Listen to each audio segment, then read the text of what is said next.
शिंदे फडणवीस सरकारचा मंत्रिमंडळ विस्तार अखेर झाला आणि त्यामध्ये कोकणाला उद्योग खातं मिळालेलं आहे। राज्याचे नवनिर्वाचित उद्योग मंत्री उदय सामंत माझ्यासोबत आहेत सध्या। सर, तसा अर्थाने एक विस्तृत अशी पहिलीच इंटरव्ह्यू म्हणावी लागेल तुमची। तुमचं एबी माझ्यामध्ये स्वागत आहे आणि खूप खूप अभिनंदन।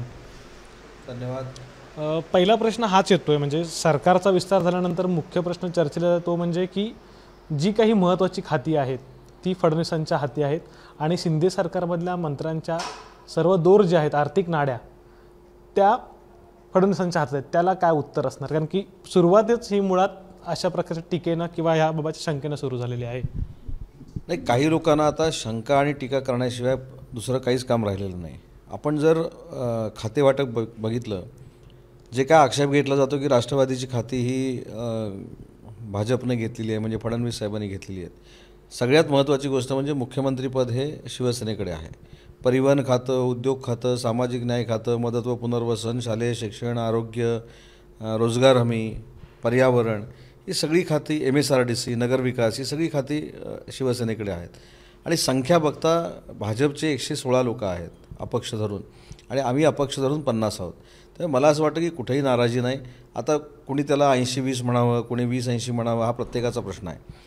आता मागच्या 2 सरकारमधलं जर आपण बघितलं तर खाती जर आपल्याकडे वाटपामध्ये जी आली होती त्याच्यापेक्षा कितीतरी जास्त खाती, अन्न व प्रशासन आलेलं आहे, अनेक जलसंधारण आहे, अनेक चांगली खाती आम्हाला मिळालेली आहेत आणि कुठेही नाराजी असण्याचं काही कारण नाही। आणि कोणी आता महाविकास आघाडीचं सरकार ज्यावेळी होतं तेव्हा अर्थमंत्रीपद कोणाकडे होतं, गृहमंत्रीपद कोणाकडे होतं, ते चाललं। आता ते ज्यांना चाललं तेच टीका करतायत की 80-20 झालं किंवा 20-80 झालं। मला असं वाटतं की त्याच्यामध्ये काही लक्ष देण्याची काही आवश्यकता नाही। महाराष्ट्राच्या जनतेला अपेक्षित असलेला विकास आम्ही सगळ्यांनी मिळून केला पाहिजे आणि तो आम्ही ह्या दोघांच्या नेतृत्वाखाली करू। निश्चितच, म्हणजे मी आता कुठल्याही नेत्याचं, कुठल्याही विरोधकांचं नाव घेणार नाही, पण त्यांचं म्हणणं आहे की या शिंदे सरकारमध्ये नाराजी आहे आणि काही दिवसानंतर अगदी यातली काही आमदार जी मंडळी आहेत ती मातोश्रीवरती पुन्हा येतील, कारण की अशाच प्रकारची टीका ज्यावेळेला NCP आणि काँग्रेससोबत असताना केली जाते की दुय्यम वागणूक किंवा दुय्यम प्रकारची वागणूक दिली जाते, त्या अर्थानं हे विधान महत्त्व ठरतं।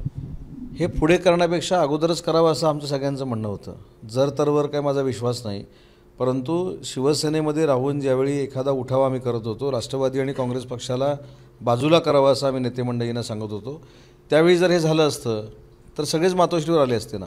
त्याच्यामुळं आता जर तरवर राजकारण करण्यामध्ये काय अर्थ नाही। जे वर्तमानात आहे ते प्रत्येकानं स्वीकारलं पाहिजे आणि गेलेली खुर्ची परत आणायची असेल किंवा गेलेली सत्ता परत आणायची असेल तर ज्या पद्धतीनं घटक पक्ष आजही उद्धव साहेबांचा वापर करून घेत आहेत किंवा आदित्यजींचा वापर करून घेत आहेत, त्याला कोणी बळी पडू नये असं माझं स्पष्ट मत आहे। सर, निश्चितच, म्हणजे आता मी तुमच्या एका कारकिर्दीवरती येतो, एक प्रश्न त्याला घेतो। तुमचा प्रवास साधारण काँग्रेस राष्ट्रवादी म्हणजे 98-99-2000च्या दरम्यानचा राष्ट्रवादी आणि शिवसेना असा झाला। जाल तिथे उदय सामंत यांचं म्हणजे यांना एक मंत्रीपद हे फिक्स दिसून आलेलं आहे किंवा म्हाडाचं अध्यक्षपद देखील तुम्ही भूषवलात।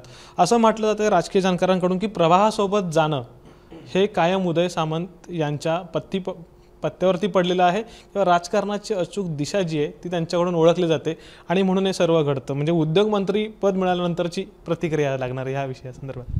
नाही, हे प्रत्येकाचं हे बघण्याचा भाग असतो, परंतु काही गोष्टी आपल्याला जर पटल्या आणि काही गोष्टी आपल्या मनाला जर पटल्या नाहीत तर न पटलेल्या गोष्टीकडे दुर्लक्ष करून पटलेल्या गोष्टींकडे आपण जायचं असतं। राष्ट्रवादी काँग्रेस पक्षामध्ये आम्ही का काम सुरू केलं, त्यावेळी जी काही शरद पवार साहेबांवर एक महाराष्ट्राचा नेता म्हणून वेळ आलेली होती त्यांचं आम्ही सगळ्यांनी समर्थन केलं। शिवसेनेमध्ये मी कशासाठी आलो ते अनेक वेळा मी सांगितलेलं, मी शिवसेनेमध्ये कशासाठी आलो, पण मी काही शिवसेना सोडलेली नाही आहे, मी शिवसेनेतच आहे।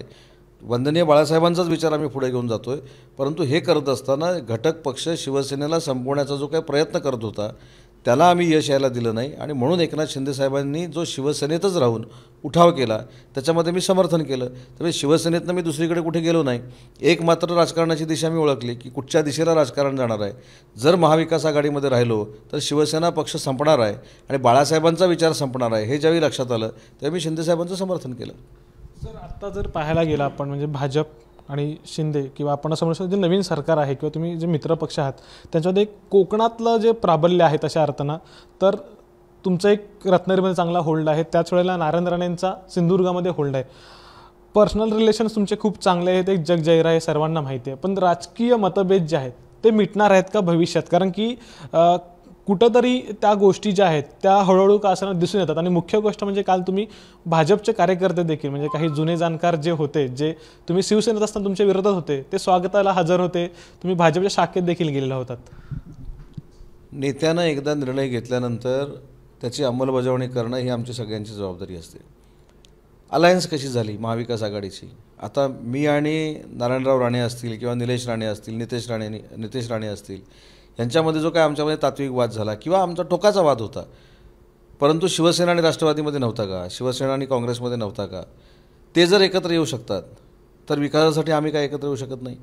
पण आम्ही एकत्र आलो की आम्हाला न्याय वेगळा, आम्ही बाडगे, आम्ही गद्दार. पण ज्यावेळी नॅचरल अलायन्स ही आमची नव्हती हे नाना पटोलेंनी सांगितलं. पण नाना पटोले गद्दार आहेत का?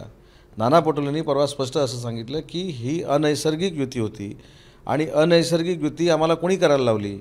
तर राष्ट्रवादी काँग्रेस पक्षाचे सर्वेसर्व आदरणीय पवारसाहेब सोनिया गांधींना भेटले. त्यांचं मत आहे, माझं मत नाही आहे. सोनिया गांधी मॅडमना भेटले आणि त्याच्यानंतर आमची ही युती झाली. ही महाविकास आघाडीची युती होती, ही आमची ॲडजस्टमेंट होती असं त्यांनी सांगितलेलं आहे. पण हेच एकनाथ शिंदे साहेब सांगत होते की आपण नॅचरल अलायन्स केली पाहिजे, नॅचरल अलायन्सबरोबर राहिलं पाहिजे.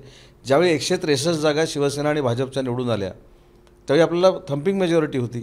त्यावेळी देखील मला उद्धवसाहेबांनी मंत्री केलं असतं. असं काय नाही, उद्धवसाहेबांनी मला मंत्री केलं नाही असं मी म्हणतच नाही. परंतु या सगळ्या सिस्टीममध्ये टोकाचे वाद होते राष्ट्रवादी काँग्रेस शिवसेनेचे, काँग्रेस आणि शिवसेनेचे, ते एकत्र येऊ शकले. मग जर कोकणाचा विकास पुढे न्यायचा असेल, कोकणाच्या बेरोजगार लोकांना संधी द्यायची असेल, त्यांना स्वतःच्या पायावर उभं करायचं असेल, तर नारायणराव राणेंकडे देखील उद्योगमंत्रीपद आहे केंद्रामध्ये, त्यांच्याशी देखील मी चर्चा करेन. परंतु शेवटी टाळी ही एका हातानं वाजत नाही. आरोप प्रत्यारोप असतील, ह्या सगळ्या गोष्टी असतील, अलायन्स झाल्यानंतर प्रत्येक कार्यकर्त्याने, प्रत्येक नेत्याने हे सांभाळलं पाहिजे. सर, तुम्ही आता एक उल्लेख केला 2 गोष्टींचा. त्यातला पहिला मुख्य मुद्दा आहे की गद्दार उपरे ही टीका जी आहे ती तुमचे मित्र एक आजही आहेत असं आपण म्हणूया, विनायक राऊत यांनी केलेली आहे. रत्नागिरीमध्ये त्यांनी जाहीरपणे गद्दार आणि उपरे अशी जी उपमा आहे ती तुम्हाला लावलेली आहे. आणि इव्हन 50 कोटीच्या बॅगा त्याचे देखील त्यांनी रेफरन्सेस, आता तुमच्यासाठी नसतील कदाचित ते, पण ओव्हरऑल जे लोक शिंदे गटासोबत गेले आमदार आपण असं म्हणू, त्यांच्या बाबतीत दिलेले आहेत. ते माझे मित्र नाहीत, ते नेते म्हणून आम्ही त्यांच्याबरोबर काम केलेलं आहे. आजही आमच्या मनात नेत्याचीच भावना आहे. पण ह्या सगळ्या आर्थिक गोष्टीवर त्यांनी बोलू नये मला असं वाटतं. परवा त्यांनी सांगितले की वैभव नाईकांना मी 50 लाख रुपये दिले. ती आध्यात्मिक व्यक्ती आहे असं माझं मत आहे. आज कदाचित पर्याय नाही म्हणून ते बोलत असतील. सिंधुदुर्गामध्ये ज्या सिंधुदुर्गातनं ते रत्नागिरीमध्ये आले म्हणजे ते उपरे झाले का? आज मी माझ्या वडिलांनी वेंगुर्ल्यावरनं सिंधुदुर्गात नेऊन रत्नागिरीमध्ये 45 वर्षापूर्वी उद्योग सुरू केला. तसं ते देखील सिंधुदुर्गचे असताना रत्नागिरीचे खासदार आहेत, म्हणजे त्यांना आम्ही उपरं म्हणायचं का? आणि पैशाच्या बाबतीत त्यांनी काही बोलू नये. माझी त्यांना विनंती आहे की हे जे काही खोटे नाटे वैभव नाईकांना पाडण्यासाठी मी पैसे दिले, तिथे दत्ता सामंत नावाचे माझे एक आडनाव बंधू आहेत त्यांना मी पुढं करते, हे सगळं जे चाललेलं आहे हे मला असं वाटतं की तिथं राहून असलेली शिवसेना संपवण्याचं काम चालू आहे. मी आजही त्यांच्यावर टीका केलेली नाही, भविष्यात देखील टीका करणार नाही. 2.5 वर्षांनी येणारी लोकसभेची निवडणूक हे त्याला उत्तर असेल. परंतु उपरा, बाडगा, गद्दार हे आता 26 तारखेपासून आम्ही ऐकतोय ना. पण त्याच्यानंतर हे सगळं करून ज्या दिवशी मी मंत्री झालो त्या दिवशी पहिल्या कॅबिनेटला 522 कोटी रुपये वैद्यकीय महाविद्यालयासाठी मंजूर केले. आज मी रत्नागिरीमध्ये येत असताना रत्नागिरीच्या शहराच्या विकासासाठी 100 कोटी रुपये मंजूर केलेत. त्यांनी समोरासमोर बसून सांगावं की मी विकास कामं नाही केली. आणि दुसरी ह्या लोकांची एक गंमत अशी असते की जोपर्यंत आपल्या तालमीमध्ये वागत असतो, आपल्याबरोबर चांगला असतो, त्यावेळी उदय सामंतसारखा मंत्री होऊ शकत नाही. उदय सामंतनं सिंधुदुर्गला दिशा दिली, उदय सामंतनं असं केलं तसं केलं, ठीक आहे, त्यांनी मला त्यावेळी मोठं केलं. आणि म्हणून मी सांगितलं की ते काही माझे मित्र नाहीत, ते नेते आहेत, ते राष्ट्रीय नेते आहेत. त्याच्यामुळं त्यांच्यावर टीका करण्याचा काही मला अधिकार नाही. परंतु इकडे बॅगा पोचवला, तिकडे पैशाच्या बाबतीमध्ये त्यांनी बोलू नये. आणि याच्यामध्ये त्यांच्याकडे जर पुरावा असेल, माझं जाहीर आव्हान आहे, हे जर सिद्ध झालं कुणी कोणाकडनं पैसे घेतले, आपल्याला 5वी-6वीत एक प्रश्न असायचा, कोण कोणाला म्हणाले, तसं कुणी कोणाकडनं पैसे घेतले हा जर कधी खरं खोटेपणा करायचा असेल तर मी जर कोणाकडनं पैसे घेतले असेल तर मी राजकीय निवृत्ती घेत राजकारणातनं बाजूला होईल. त्यांच्याबद्दल काही मला बोलायचं नाही. परंतु ह्या सगळ्या गोष्टी गैरसमज पसरवण्यातल्या आहेत. आणि म्हणून समोरासमोर बसावं ना, कधी माझ्यावर कधीही समोरासमोर बसावं, मी कधीही समोर यायला तयार आहे. आणि त्यांनी सांगावं की दत्ता सामंत असतील किंवा कोण आडनाव बंधू म्हणजे दत्ता सामंत, थोडक्यात तर दत्ता सामंतांना मी पैसे दिले आणि वैभव नाईकांना तिकीट देऊ नये हे मी सांगणारा कोण आहे? वैभव नाईक हे जॉईंट किलर होते, त्यावेळी नारायण राणे साहेबांना त्यांनी पाडलेलं होतं, पराभव केलेला होता. त्याच्यामुळे मी ह्यांना सांगून ह्यांनी जरी सांगितलं असतं उद्धव साहेबांना, तरीसुद्धा उद्धव साहेबांनी काय वैभव नाईकांचं तिकीट कट केलं नसतं.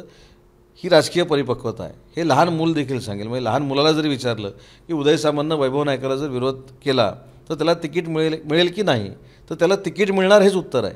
त्याच्यामुळे त्याच्याकडे मी काय दुर्लक्ष करतो. परंतु ह्या टीका ज्या करतायत त्याला मी विकासानं उत्तर देतो आहे आणि महाराष्ट्रामध्ये शिंदेसाहेब देखील हेच करतात. सर, तुम्ही आता दोन गोष्टींचा रेफरन्स दिलात. एक म्हणजे इशाराच म्हणायचा तो आपण, लोकसभा निवडणुका देखील जवळ आहेत, म्हणजे येणाऱ्या लोकसभा निवडणुका, आणि पैशांचं जे काय आहे ते त्यांनी बोलूच नाही. तर हा नेमका इशारा म्हणायचा का? बोलूच नाही म्हणजे खोटं बोलू नये. पैशाचं बोलूच नाही म्हणजे खोटं बोलू नये.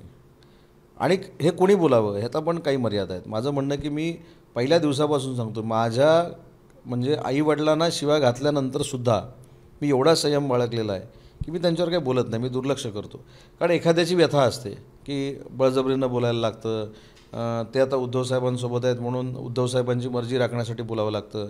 आता उद्धव साहेब कदाचित नंतर म्हणू शकतात हा पण उदय सामंतबरोबर म्हणजे हे पण उदय सामंतबरोबर जातील की काय, या शंका न येण्यासाठी हे सगळं बरोबर आहे. परंतु शेवटी प्रत्येकानं म्हणजे मी देखील टीका करत असताना, राजकीय टीका करत असताना कुठेतरी भान ठेवलं पाहिजे की ठीक आहे, हे सगळं करताना कुठेतरी आपले संबंध होते. म्हणजे आजही मी तुटले तसं म्हणत नाही, संबंध होते. आपण एकत्र राजकारण केलेलं आहे. माझ्या मतदारसंघातनं 67,000चं मताधिक्य मिळालेलं आहे. जीवाचं रान माझ्या कुटुंबानं देखील केलेलं आहे. माझ्या मोठ्या भावानं देखील जीवाचं रान केलेलं आहे. कशा पद्धतीने केलं आहे ते अजून मी सांगितलेलं नाही, पण जीवाचं रान केलेलं आहे. त्याच्यामुळे हे संबंध जे असतात हे राजकारणाच्या पलीकडे असतात. टीका करणं ठीक आहे ना, हीच सगळी मंडळी आम्हाला उदाहरणं द्यायची की बाळासाहेब आणि पवारसाहेब एकामेकावर टीका करायची, पण त्यांची मैत्री एवढी घट्ट होती की सुप्रियाताईंना बिनविरोध त्यांनी राज्यसभेमध्ये पाठवलं. मला असं वाटतं की राजकारण हे आरोग्यदायी असलं पाहिजे. हा शब्दप्रयोग स्वतः उद्धव साहेबांनी केला होता आणि तसंच त्यांच्याबरोबर असलेल्या सगळ्या लोकांनी केलं पाहिजे. सर, आता मगाशी काही वेळापूर्वी आपण जेव्हा बोलत होतो एक विकासाचा मुद्दा आला, अर्थात नारायण राणे यांच्या संदर्भातला तो मुद्दा प्रश्न होता. विकासाच्या मुद्द्यावरती आपण आता जर पाहायला गेलं तर कोकण तशा अर्थानं आत्ताच्या घडीला उद्योगधंद्याच्या दृष्टीनं मागास आहे. तुम्ही उद्योगमंत्री झालेला आहात आणि मागच्या काही दिवसांपासूनची चर्चा होती की कोकणाला जर का उद्योग मंत्रालय पद मिळालं तर कोकणातला रिफायनरीचा बहुचर्चित जो मुद्दा आहे तो मार्गी लागेल. नाणार की धोपेश्वर, त्याबाबत काय सांगाल? रिफायनरी हा त्याच्यातला एक भाग आहे. रिफायनरी झाली न झाली म्हणजे उद्योगमंत्री म्हणून मी काय उद्योग ह्या ठिकाणी आणणार नाही किंवा प्रकल्प करणार नाही अशातला अजिबात भाग नाही. मी कालपासून हेच सांगतो की आम्ही देखील आता मानसिकता थोडी बदलली पाहिजे. संघर्ष आपण करूया. एखादा प्रोजेक्ट जर खरोखरच वाईट असेल, त्याच्यातनं काही आपल्या पर्यावरणाचा ऱ्हास होणार असेल, आंबा नष्ट होणार असेल, काजू बी येणारच नसेल, झाडं निघूनच जाणार असतील, तर ह्या सगळ्या गोष्टी आपण करायला तयार आहोत. असला उद्योग कुठेही मी कोकणामध्ये आणणार नाही, कारण शेवटी आपण देखील पर्यावरणवादी आहोत. परंतु काहीतरी गैरसमज पसरवून जो पर्यावरणाला मारक नसलेला प्रकल्प आपण घालवण्याचा प्रयत्न करतो तो घालवू नये, ही माझी प्रामाणिकपणाची इच्छा आहे. आणि आज देखील मला सकाळपासून इतकी लोकं भेटली की रिफायनरी झाली पाहिजे, तुम्ही कोकणातले आता आहात, कोकणामध्ये उद्योगधंदे आले पाहिजेत. अनेक मुलं मला कॉलेजची भेटली, शेकडो मुलं भेटली की आम्हाला रोजगार आता तुम्ही मिळवून दिला पाहिजे. आणि म्हणून हे सगळं करत असताना शेवटी बेरोजगारी हा प्रश्न आहे आणि बेरोजगारी दूर करण्यासाठी रिफायनरी हा नंतरचा विषय आहे. रिफायनरीला तर तिथल्या आमदार राजन साळवीने देखील पाठिंबा दिलेला आहे. राजन साळवी तर सांगतात रिफायनरी झालीच पाहिजे. त्यांच्या मुलाखती देखील मी काल उद्योगमंत्री झाल्यानंतर काढून बघितल्या, तर आमच्यापेक्षा ते आघाडीवर आहेत रिफायनरी करण्यासाठी. खासदार साहेबांचं मत काय मला माहीत नाही, त्यांचं मत काय वेगळं असू शकेल. पण स्थानिक स्तरावर जर आमदार म्हणून राजन साळवी त्या लोकांशी बोललेले असतील, आज रिफायनरीचे अनेक लोक आली जिथे 4,500 एकर जमीन पाहिजे, त्यातली 3,500 एकर आम्ही दिलेली आहे असं मला आता माझ्या घरी पाली निवासस्थानी काही लोकांनी सांगितलं. आणि त्याच्यामध्ये सगळा सहभाग जो घेतलेला आहे, पुढाकार जो घेतला आहे, तिथल्या स्थानिक आमदारांनी घेतला आहे. आज जरी ते आमच्या विचारासोबत नसले तरी एखादा लोकप्रतिनिधी स्वतःच्या मतदारसंघामध्ये एवढा मोठा प्रोजेक्ट आणण्याचा जर प्रयत्न करत असेल तर त्याचा थोडाफार सकारात्मक विचार केला पाहिजे. आणि म्हणून रिफायनरी आणि बाकीचे प्रकल्प ह्याची सांगड घालून उपयोगाची नाही. बाकीचे प्रकल्प देखील कोकणामध्ये रत्नागिरीमध्ये आणण्याचा प्रयत्न आम्ही करणार आहोत. एक प्रश्न आपण याच्या संदर्भातलाच घेऊया, म्हणजे शिंदे गट आणि शिवसेना, अर्थात आपण असं म्हणतो की शिवसेनेमध्ये जी काही फूट पडलेली आहे ती संपणार का? म्हणजे असं आहे की धैर्यशील मानेने देखील तसं विधान केलेलं होतं की जर का NCP, काँग्रेस आणि शिवसेना एकत्र येऊ शकतात तर मग आम्ही का नाही. मी सुरुवातीलाच सांगितलं की एकत्र आता भविष्यामध्ये कधी येतील हे मला माहीत नाही, ते शिंदेसाहेबांनी ठरवायचं आहे. पण एकत्र नक्की येऊ शकले असतील. एकत्र जबरदस्तीने काय आणू शकत नाही, हल्ला करून कोण आणू शकत नाही, ठार मारण्याचा प्रयत्न करून कोण आणू शकत नाही. याच्यामध्ये समन्वय असला पाहिजे, समन्वय घडवणारी व्यक्ती असली पाहिजे. आणि भविष्यामध्ये समन्वय घडवणारी व्यक्ती जर निर्माण झाली आणि शिंदेसाहेबांना ते पटलं तर शिंदेसाहेब तो निर्णय घेतील. कारण आज मुख्यमंत्री म्हणून आम्ही त्यांच्यावर विश्वास टाकलेला आहे. शिंदेसाहेबांनी निर्णय घ्यायचा आणि शिंदेसाहेबांनी जर निर्णय घेतला तर आम्हाला मान्य राहील. सर, एक कोकणातल्या राजकारणाचा प्रश्न घेऊया. अगदी आपण शेवटाकडे जाऊ आता. तुम्ही सध्या म्हणजे भाजप आणि शिंदे सोबत जे आमदार शिवसेनेत ते गेले ते एकत्र आहेत. अर्थात लोकसभा दृष्टीनं आता चर्चा सुरू झालेली आहे कोकणातली. आशिष शेलार आले, त्यांनी सांगितलं की कोकणात कमळ फुलणार, रत्नागिरी आणि सिंधुदुर्ग या लोकसभा मतदारसंघामध्ये. नेमक्या कशा पद्धतीने ह्या घडामोडी घडणार आहेत? म्हणजे शिवसेनेसोबत तुम्ही अद्याप आहात, तुमचं हेच म्हणणं आहे की आम्ही शिंदे साहेबांसोबत गेलेलो आहोत, पण शिवसेना काही आम्ही सोडली नाही आहे. धनुष्यबाण की कमळ? 100% धनुष्यबाण. त्याच्याबद्दल दुमत असण्याचं काही कारणच नाही. आणि शिंदेसाहेबांबरोबर गेलो आहे हे जगजाहीर आहे. विधिमंडळातल्या आमच्या पक्षाला स्वतः विधानसभेच्या अध्यक्षांनी विधिमंडळ शिवसेना पक्ष म्हणून मान्यता दिलेली आहे. आमचे गटनेते एकनाथ शिंदेसाहेब आहेत आणि आमचे प्रतोद भरत गोगावले आहेत. त्याच्यामुळे हा काही प्रश्नच येत नाही. आणि त्याची जी काही लढाई चालू आहे ती निवडणूक आयोगाकडे चालू आहे. निवडणूक आयोग आमची बाजू भक्कम असल्यामुळे जो काही निर्णय द्यायचा तो देईल. परंतु भाजप की शिवसेना हा जो प्रश्न येतो, म्हणजे धनुष्यबाण की कमळ, तर 100% धनुष्यबाण. आणि असं कुणी असं म्हटलेलं नाही, म्हणजे स्वतः देवेंद्रजींनी देखील असं म्हटलेलं नाही. देवेंद्रजी देखील म्हणताना असं म्हणतात की खरी शिवसेना जी आहे ही शिवसेना आहे आणि शिवसेना भाजपची युती आहे. त्याच्यामुळे कमळाचा प्रश्नच येत नाही. लोकसभेसाठी म्हणजे कमळ फुलणार की धनुष्यबाणचंच वर्चस्व रत्नागिरी सिंधुदुर्ग या लोकसभामध्ये? शिवसेनेचे खासदार या ठिकाणून निवडून गेलेले आहेत, त्याच्यामुळे इथं शिवसेनेचाच दावा आहे आणि कुठेही आमच्यामध्ये कटुता येणार नाही. प्रत्येकाला प्रत्येकाचा पक्ष वाढवण्याचा अधिकार आहे. BJPचं कमळ जर या ठिकाणी वाढलेलं असलं आणि तिथं धनुष्यबाणाला जर तिकीट मिळालं, शिवसेनेला आम्हाला तिकीट मिळालं, तर ते BJPचे कार्यकर्ते जे परिपक्व राजकारणी आहेत ते सगळे आम्हाला मदत करतील आणि त्यांची पूर्ण ताकद आमच्यासोबत येईल. तर अगदी शेवटचा प्रश्न घेतो. राजकारणात अप्स अँड डाऊन्स कायम होत असतात. म्हणजे तुम्ही मागच्या 20 वर्षातून कोकणातून राजकारण आता घडीच्या घडीला जे करताय त्यामध्ये दिसून आलेलं आहे. आणि आत्ता जसं मी दुसरा प्रश्न तुम्हाला विचारला होता की प्रवाहासोबत जाणं हे सामंतांच्या कायम पत्ती पडलेलं आहे असं राजकीय ऑब्झर्वेशन जे करतात त्यांचं म्हणणं आहे. भविष्यातलं गणित उदय सामंतांचं कसं असणार आहे? प्रवाहासोबत का आणखीन काही वारे वेगळे दिसू शकतात आपलं गणित बदललेली? आणि काही ठिकाणी असं म्हटलं जातं की प्रवाहासोबत जातो.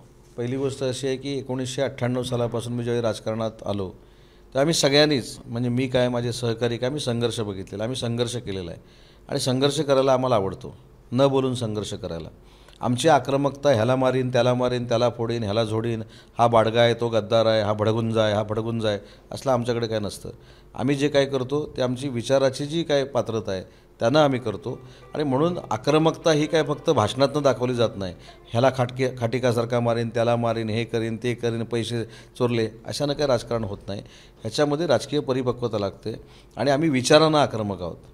आम्ही विचारानं लोकांसमोर जातो. आता तुम्ही म्हणाल की मी शिंदे साहेबांबरोबर आलो, पण काल जर बघितलं, मी जर इथे वेळेत पोचलो असतो रत्नागिरीमध्ये तर अनेकांच्या हृदयामध्ये धडकी बनवणारी गर्दी माझ्या स्वागतासाठी होती. पावसामुळं किंवा काही थोडी विखुरली असेल.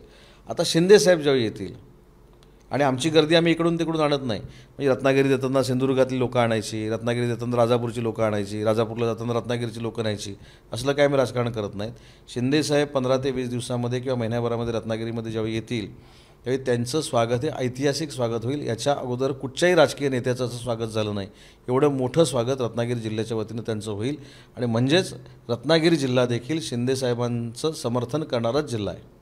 सर, आता म्हणजे शेवटचाच म्हटलं होतं पण आता शेवटचाच घेतो.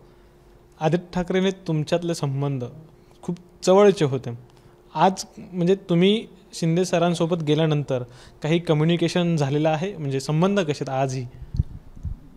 नाही, वाईट तर मी त्यांच्याबद्दल विचार करणं चुकीचंच आहे. एक लक्षात घ्या, ज्यांच्याबरोबर आपण वावरतो त्यांच्यापासून, त्यांच्या विचारापासून बाजूला गेल्यानंतर त्यांच्यावर वाटेल ते बोलणं, म्हणजे जे इथं चालू आहे सध्या, जसा मगाशी उल्लेख तुम्ही केला, काही लोक मला काही वाटेल ते बोलतात, ते बोलणं हे योग्य नाही. ही राजकीय संस्कृती नाही. आदित्य साहेब हे आमचे नेते होते. शेवटी एखादा विचार पटला नाही म्हणून आम्ही त्यांच्यापासून जर बाजूला झालेलो असू, घटक पक्षाच्या वाईट नजरेतनं शिवसेनेला बाहेर काढण्यासाठी जर आम्ही बाजूला झालेलो असू, तर माझ्या मनात त्यांचं वाईट व्हावं असं कधीच नसणार. त्यांच्याबद्दल चांगलंच व्हावं हे माझं वैयक्तिक मत असणार आहे. पण शेवटी राजकीय विचार कदाचित वेगळा असेल. म्हणून ज्यावेळी मी राष्ट्रवादी काँग्रेस पक्षातनं शिवसेनेमध्ये आलो त्यावेळी देखील नेते मंडळींना सांगितलं होतं, उद्या तुम्ही शरद पवार साहेबांवर मला टीका करायला सांगाल, अजितदादांवर टीका करायला सांगाल, तर मी असं वैयक्तिक पातळीवर जाऊन कोणावर टीका करत नाही. तसं इथं देखील तेच आहे. जरी मी इकडे आल्यानंतर कम्युनिकेशन नसलं तरी त्यांचं वाईट व्हावं अशी माझी इच्छा नसते, किंवा त्यांच्या मनामध्ये देखील आहे की नाही मला माहीत नाही. पण अशी काही इच्छा ठेवण्याची काही आवश्यकता नाही. परंतु काही लोक जी असतात ते एक दाखवण्याचा नेत्याला प्रयत्न करत असतात की मी तुमच्यावर किती निष्ठावान आहे, मी तुमच्यासाठी किती काम करतो आहे, किती भविष्यात काम करतो आहे, शिंदेसाहेबांच्या संपर्कात असताना देखील मी तुमच्याबरोबर राहिलो, माझं किती मोठं योगदान आहे, हे दाखवण्याचा प्रयत्न काही लोक करत असतात. आणि ते सगळं कधी ना कधी उद्धव साहेबांना देखील समजणार आहे आणि आदित्य साहेबांना देखील समजणार आहे. धन्यवाद सर, तुम्ही आमच्याशी बोललात याबद्दल. अर्थात काही प्रश्नांची उघडपणे उत्तरं देणं उदय सामंत यांनी अद्याप तरी टाळलेलं आहे. पण कोकणातल्या राजकारणात आगामी काळात एक मोठा राजकीय संघर्ष होणार हे सध्याच्या एकंदरीत परिस्थितीवरून तर स्पष्ट होत आहे. कॅमेरामॅन शुभम राऊतसह अमोल मोरे, एबीपी माझा, रत्नागिरी. एबीपी माझा, उघडा डोळे बघा नीट.